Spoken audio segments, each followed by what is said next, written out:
जय हिंद। स्क्रीन पर दिखाई देने वाला ये क्वेश्चन रेलवे की हर शिफ्ट में बार बार पूछे जाने वाला क्वेश्चन है। गाइज, ये क्वेश्चन जितना आसान आपको दिखाई देता है एक्चुअली में उतना आसान है नहीं। गाइज, याद रखना 100 में से 90% स्टूडेंट इस क्वेश्चन को गलत करके आते हैं। तो फिर सही कैसे करें? और साथियों, ब्लड से संबंधित जितने भी क्वेश्चन साथियों आपसे आपके प्रतियोगी परीक्षाओं में पूछे जाते हैं उन सभी क्वेश्चनों के बारे में डिस्कस करने वाले हैं। सबसे पहले देखिए, आपसे क्वेश्चन पूछा गया है साथियों कि एक सामान्य व्यक्ति में ब्लड की मात्रा कितनी होती है? ब्लड की मात्रा कितनी होती है? आपके ऑप्शंस है साथियों। ऑप्शन नंबर ए है साथियों 7 लीटर। ऑप्शन नंबर बी है साथियों 5 से 6 लीटर। ऑप्शन नंबर सी है साथियों 3 लीटर। और ऑप्शन नंबर डी है साथियों 7.5 लीटर। बताइए भैया, इस क्वेश्चन का राइट आंसर क्या होगा? गाइज, इस क्वेश्चन का राइट आंसर बहुत सारे लोग साथियों ऑप्शन नंबर ए भी करेंगे और ऑप्शन नंबर बी भी करेंगे। बात समझ में आ गई? लेकिन साथियों, इस क्वेश्चन का एक्चुअली में राइट आंसर क्या है साथियों? तो भैया ऑप्शन नंबर बी है। वो कैसे साथियों? वो देखिए, एक शब्द आपको दिखाई दे रहा है साथियों, सामान्य व्यक्ति। सबसे पहले मुझे यह बताओ साथियों, ये सामान्य व्यक्ति होता क्या है? ये सामान्य व्यक्ति होता क्या है साथियों? ऐसा कोई व्यक्ति जो साथियों शरीर से स्वस्थ हो। ऐसा कोई व्यक्ति साथियों जो भैया शरीर से स्वस्थ हो। स्वस्थ का मतलब यह है साथियों कि उसके शरीर में कोई बीमारी नहीं होनी चाहिए। और साथियों, उसका भार कितना हो? तो भैया उसका भार होना चाहिए 60 से 70 केजी के बीच में। वो व्यक्ति साथियों सामान्य व्यक्ति कहलाता है। और आपसे क्वेश्चन पूछा है कि सामान्य व्यक्ति में साथियों ब्लड की मात्रा कितनी होती है। तो याद रहे साथियों, जब भी आपसे पुरुष के बारे में पूछा जाए, पुरुष के बारे में, तो साथियों जो पुरुष होता है, इस पुरुष में ब्लड की मात्रा होती है 5 से 6 लीटर। और जब भी साथियों आपसे महिला के बारे में पूछा जाए, तो जो महिला होती है साथियों, इसमें ब्लड की मात्रा होती है साथियों 4 से 5 लीटर। बात आपको समझ में आ गई? मान लीजिए आपसे क्वेश्चन पूछा गया साथियों कि सामान्य पुरुष में ब्लड की मात्रा, सामान्य पुरुष में ब्लड की मात्रा कितनी होती है?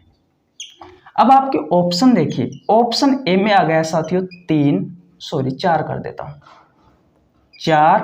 ऑप्शन नंबर बी में आ गया 5। ऑप्शन नंबर सी में आ गया 6 और ऑप्शन नंबर डी में आ गया 7।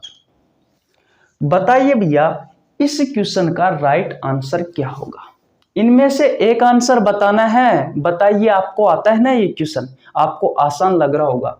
बताइए कौन सा राइट आंसर करके आओगे इसमें से? ध्यान रहे साथियों, एग्जामिनर जो होता है साथियों वो इतना आसान क्वेश्चन नहीं देता। और अगर आसान क्वेश्चन दिया है तो उसका मतलब यह है साथियों या तो उसकी लैंग्वेज बहुत हार्ड होगी। अगर साथियों उसकी लैंग्वेज आसान है तो साथियों उसके जो ऑप्शंस है वो ऑप्शन साथियों बहुत उच्च लेवल के बनाए गए होंगे। बात क्लियर है? इस क्वेश्चन का राइट आंसर होगा साथियों ऑप्शन नंबर बी, यानी कि 5 लीटर ब्लड होगा। क्यों? क्योंकि मैंने अभी बताया है साथियों कि जो पुरुष में ब्लड की मात्रा होती है साथियों वो 5 से 6 लीटर होती है।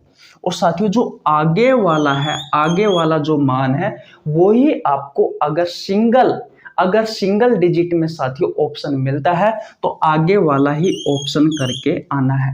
अगर साथियों आपसे सामान्य महिला के बारे में पूछता,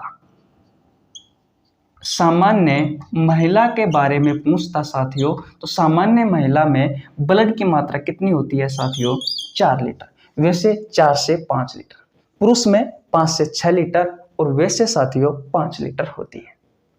अब देखिए, मैंने ऊपर क्वेश्चन पूछा है कि सामान्य व्यक्ति में ब्लड की मात्रा कितनी होती है, तो 7 नहीं हो सकती साथियों, 5 से 6 लीटर होगी, 3 लीटर नहीं हो सकती, और साथियों 7.5 लीटर नहीं हो सकती, क्योंकि भैया ये तीनों ही ऑप्शन, ये वाला और ये वाला हमारी लिमिट से बाहर है। याद रखना साथियों, व्यक्ति के कुल भार का 7% ब्लड होता है शरीर में। कोई भी व्यक्ति है, उस व्यक्ति के कुल भार का, व्यक्ति के कुल भार का 7% साथियों, व्यक्ति के कुल भार का 7% साथियों ब्लड होता है व्यक्ति में। मान लीजिए अगर कोई व्यक्ति है वो 300 kg का है और आपसे क्वेश्चन पूछा गया है कि एक व्यक्ति है, उसका भार साथियों 300 kg है, तो उसमें ब्लड की मात्रा कितनी होगी, तो बताइए कितनी होगी साथियों। तो ये जो 300 है साथियों, इस 300 का हम 7% निकालेंगे, तो 2 जीरो से 2 जीरो गई, आ गया साथियों 21 लीटर। तो ब्लड की मात्रा कितनी हो जाएगी साथियों, 21 लीटर हो जाएगी 300 kg के व्यक्ति में। बात आपको समझ में आ गई। अब देखिए, एक क्वेश्चन साथियों आपसे आपकी प्रतियोगी परीक्षाओं में पूछा गया है और पूछे जाने की भी संभावना है कि साथियों जो नवजात शिशु होता है, जो नवजात शिशु होता है साथियों, इस नवजात शिशु में ब्लड की मात्रा कितनी होती है। अब आपको पता है जो नवजात शिशु होता है साथियों, उसका भार कितना होता है, तो याद रखना साथियों, नवजात शिशु का भार होता है 3 kg। और जब आप 3 kg का साथियों 7% निकालते हो तो कितना आता है, तो साथियों 0.21 आता है, यानी कि 0.21 लीटर साथियों ब्लड नवजात शिशु में होता है। बोलो साथियों, ये बातें आपको समझ में आई या नहीं आई। अगर ये बातें समझ में आ गई है साथियों, तो मैं आशा करता हूं कि अब ब्लड से संबंधित साथियों कोई सा भी क्वेश्चन आ जाए आप गलत नहीं करके आओगे। अब साथियों कुछ की पॉइंट्स है जो साथियों आपकी प्रतियोगी परीक्षाओं के पॉइंट ऑफ व्यू से बहुत ही ज्यादा इंपॉर्टेंट है, जो कि ब्लड से संबंधित है, उनके बारे में चर्चा कर लेते हैं। मिटा देता हूं और आगे देखते हैं।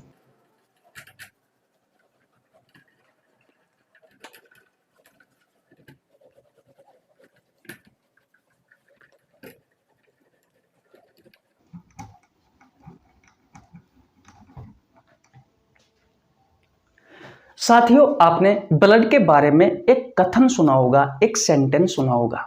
वो सेंटेंस क्या है कि ब्लड साथियों एक प्रकार का तरल संयोजी ऊतक है। क्या आपको पता है साथियों इस सेंटेंस का मतलब क्या होता है, कि भैया जो ब्लड है वो एक प्रकार का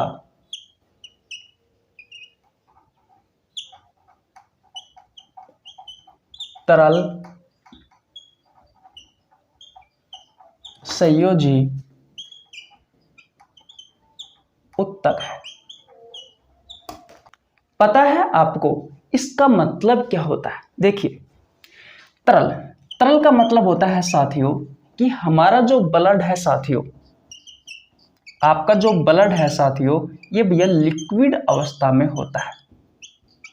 लिक्विड का मतलब होता है साथियों द्रव अवस्था में होता है, जैसे कि पानी द्रव अवस्था में होता है, तेल द्रव अवस्था में होता है, ठीक उसी प्रकार साथियों आपका जो ब्लड है भैया वो लिक्विड अवस्था में होता है। इसलिए साथियों शब्द यूज में लिया गया है तरल। उत्तक, उत्तक का मतलब क्या होता है साथियों, याद रखना जब कोई सेल, जब बहुत सारी सेल आपस में समूह बना लेती है साथियों, तो किसका निर्माण होता है, टिश्यू का, यानी कि ऊतक का। तो कोशिकाओं का समूह क्या कहलाता है साथियों, कोशिकाओं का समूह क्या कहलाता है, तो भैया कोशिकाओं का समूह कहलाता है ऊतक।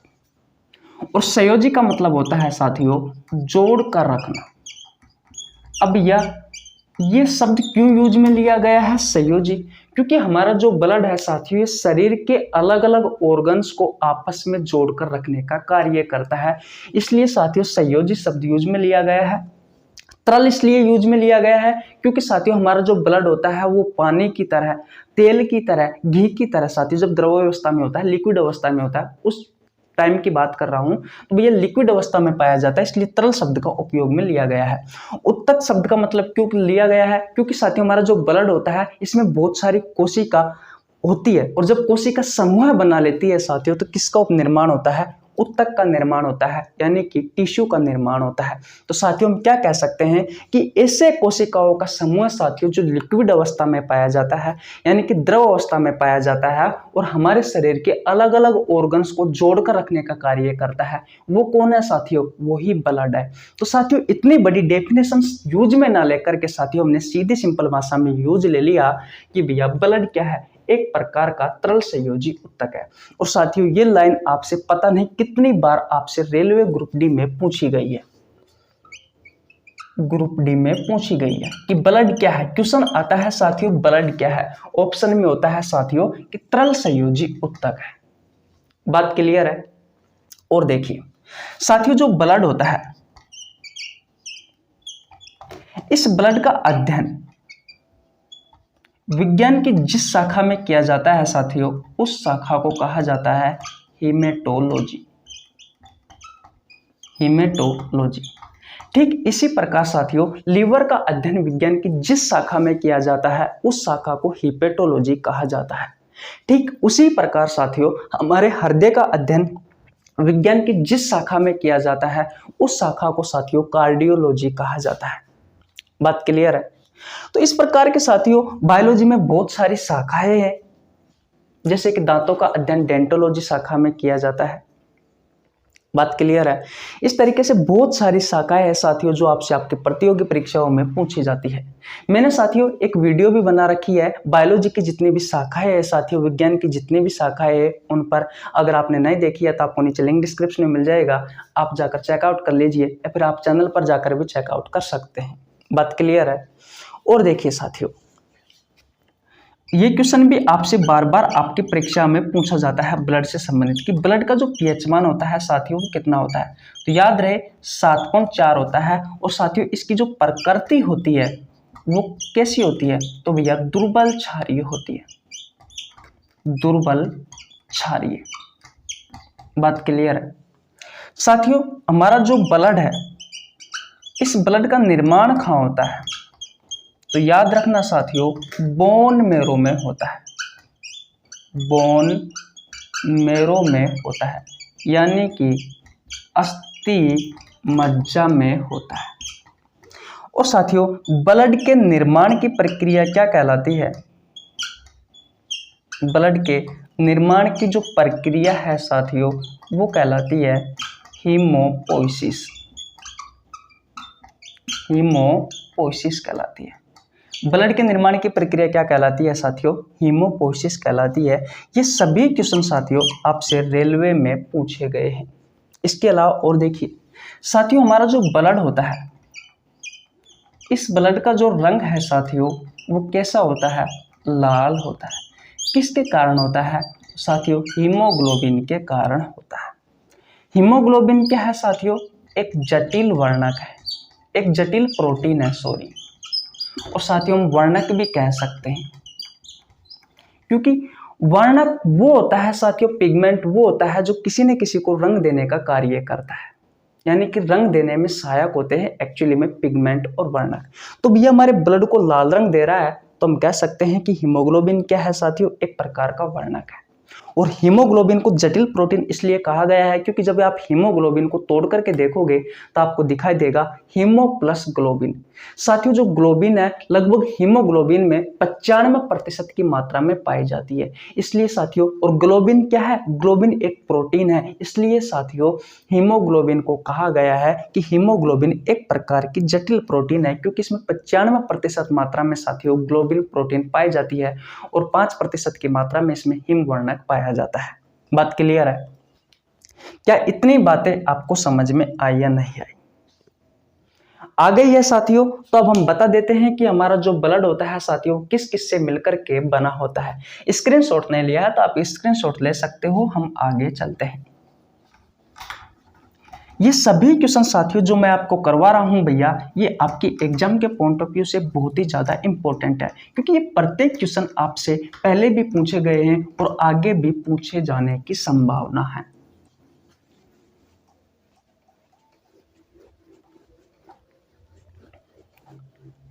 और देखिए भैया, आपका जो ब्लड है साथियों, इस ब्लड के दो भाग होते हैं। एक होता है साथियों ठोस भाग और एक होता है साथियों द्रव भाग। साथियों जो द्रव भाग होता है वो पूरे ब्लड का लगभग साथियों 55% होता है और साथियों जो ठोस भाग होता है भैया वो पूरे ब्लड का 45% होता है। द्रव भाग में साथियों हम पढ़ते हैं भैया प्लाज्मा के बारे में, और आपसे क्वेश्चन पूछा गया था साथियों रेलवे ग्रुप डी में कि भैया प्लाज्मा में कितना प्रतिशत जल होता है। तो याद रहे 90 से 92% जल होता है। ये साथियों आपसे ग्रुप डी में पूछा गया था। और साथियों जो ठोस भाग है, इस ठोस भाग में साथियों हम किसके बारे में पढ़ते हैं? रक्त कणिकाओं के बारे में पढ़ते हैं। रक्त कणिकाओं के बारे में पढ़ते हैं। जो रक्त कणिकाएं होती है साथियों ये 3 प्रकार की होती है। नंबर 1 पर साथियों आरबीसी, नंबर 2 पर आता है साथियों डब्ल्यूबीसी और नंबर 3 पर आता है साथियों प्लेटलेट्स। आरबीसी को कहा जाता है रेड ब्लड सेल, डब्ल्यूबीसी को कहा जाता है व्हाइट ब्लड सेल और प्लेटलेट्स को तो प्लेटलेट्स ही कहा जाता है। आरबीसी को हिंदी में कहा जाता है साथियों लाल रक्त कणिका या फिर लाल रक्त कोशिका। लाल रक्त कोशिका भी कह सकता हूं, कणिका भी कह सकता हूं। श्वेत रक्त कोशिका। और साथियों प्लेटलेट्स को कहा जाता है हिंदी में विम्बाणु। और साथियों इन्हें कुछ साइंटिफिक नेम भी है साथियों जिनसे अक्सर आपके प्रतियोगी परीक्षाओं में क्वेश्चन पूछे जाते हैं। तो साथियों उनके बारे में और समझ लीजिए। आरबीसी का साथियों जो वैज्ञानिक नाम होता है वो होता है इरिथ्रोसाइट।